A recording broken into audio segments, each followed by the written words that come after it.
Kitab 2 Samuel. Simaklah video 1 Samuel di mana kita diperkenalkan dengan 3 tokoh utamanya, yakni Samuel, Saul, dan Daud. Dan juga susunan sastra kitab ini yang pertama-tama memperkenalkan Samuel lalu menelusuri kejayaan dan kejatuhan Raja Saul yang bertolak belakang dengan kejayaan Raja Daud. 2 Samuel mengisahkan tentang Daud sebagai Raja Israel dalam 2 bagian. Ada masa-masa kesuksesan dan penuh berkat, kemudian diikuti dengan kejatuhan moral yang luar biasa, dan konsekuensi-konsekuensi buruknya. Lalu kitab ini diakhiri dengan kesimpulan yang disusun dengan baik, yang merefleksikan kebaikan dan keburukan dalam kehidupan Daud, membangkitkan pengharapan akan raja masa depan yang akan datang dari garis keturunannya. Jadi 2 Samuel terjadi setelah kematian Saul. Dan Daud mengejutkan semua orang dengan membuat puisi panjang di mana dia menangisi kematian orang yang berusaha membunuhnya. Dan sekali lagi penulis menyuguhkan kerendahan hati dan belas kasih Daud. Dia adalah orang yang berduka atas kematian musuhnya sendiri. Setelah ini, Daud mengecap masa-masa kejayaan dan berkat Allah. Seluruh suku Israel datang kepada Daud dan memintanya untuk menyatukan suku-suku Israel dalam kerajaannya. Jadi hal pertama yang dilakukan Daud sebagai raja adalah pergi ke kota Yerusalem, menaklukkan kota itu, dan menjadikannya ibu kota Israel yang disebut Sion. Dari situ, Daud terus bertempur dan memenangkan banyak pertempuran dan memperluas wilayah Israel. Sekarang setelah menjadikan Yerusalem sebagai pusat pemerintahan Israel, Daud ingin menjadikannya pusat keagamaan juga. Jadi dia meminta supaya tabut perjanjian dipindahkan ke Yerusalem. Lalu di 2 Samuel pasal 7, Daud berkata kepada Allah, "Sekarang karena Israel sudah memiliki rumah yang permanen, Daud berpikir bahwa hadirat Allah juga harus memiliki rumah yang permanen." Jadi Daud bertanya apakah dia boleh membangun sebuah bait untuk Allah Israel. Namun Allah berkata, "Terima kasih untuk maksud baikmu, tetapi sesungguhnya aku akan membangun sebuah rumah bagimu, sebuah dinasti."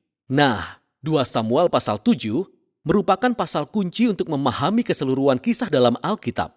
Karena di sini Allah membuat janji kepada Daud bahwa dari garis keturunan kerajaannya akan datang raja masa depan yang akan membangun rumah Tuhan di bumi dan mendirikan sebuah kerajaan kekal. Dan janji mesianik kepada Daud inilah yang diangkat dan dikembangkan lebih lanjut di kitab Mazmur dan juga di kitab nabi-nabi.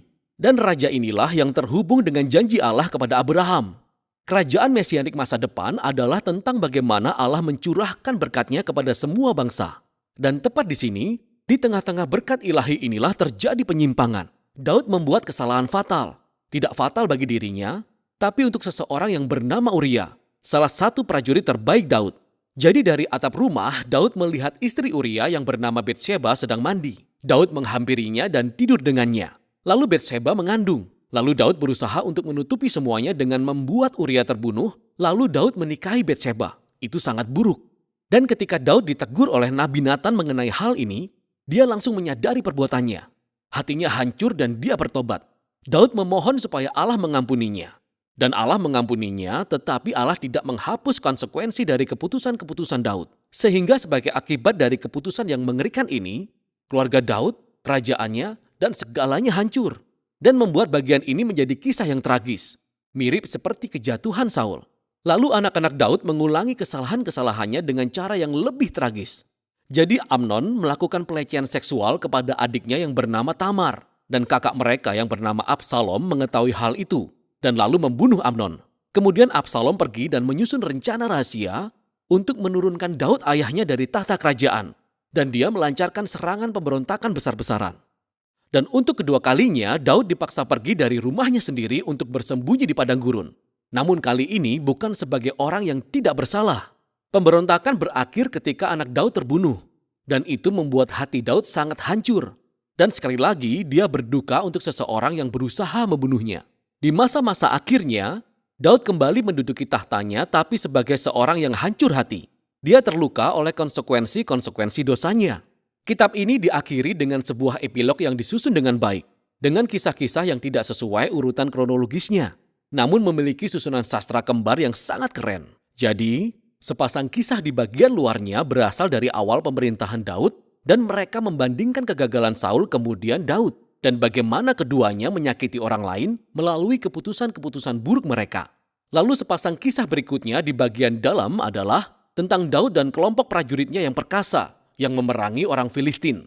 Dan yang menarik adalah bahwa kedua bagian tersebut memiliki kisah tentang kelemahan Daud dalam pertempuran. Jadi berkebalikan dengan kejayaan Daud di pasal 1-9, di sini kita melihat Daud yang rapuh yang bergantung pada pertolongan orang lain. Di tengah-tengah epilog terdapat dua puisi yang mirip sebuah riwayat kehidupan. Dan Daud merefleksikan kembali hidupnya, dan dia ingat saat-saat ketika Allah dengan murah hati menyelamatkannya dari bahaya. Dan dia melihat ini sebagai saat di mana Tuhan setia pada perjanjiannya kepada dirinya dan keluarganya.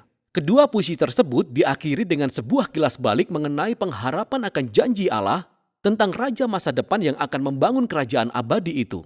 Nah, puisi-puisi dan janji Allah ini juga terhubung dengan puji-pujian Hana di bagian pembukaan kitab ini. Jadi perikop-perikop kunci ini dari awal, pertengahan, dan akhir kitab ini menyatukan semua tema kitab ini. Terlepas dari kejahatan Saul dan Daud, Allah tetap bekerja untuk mencapai tujuan penebusannya. Dan Allah menentang kesombongan Daud dan Saul. Tapi dia meninggikan Daud ketika Daud merendahkan dirinya.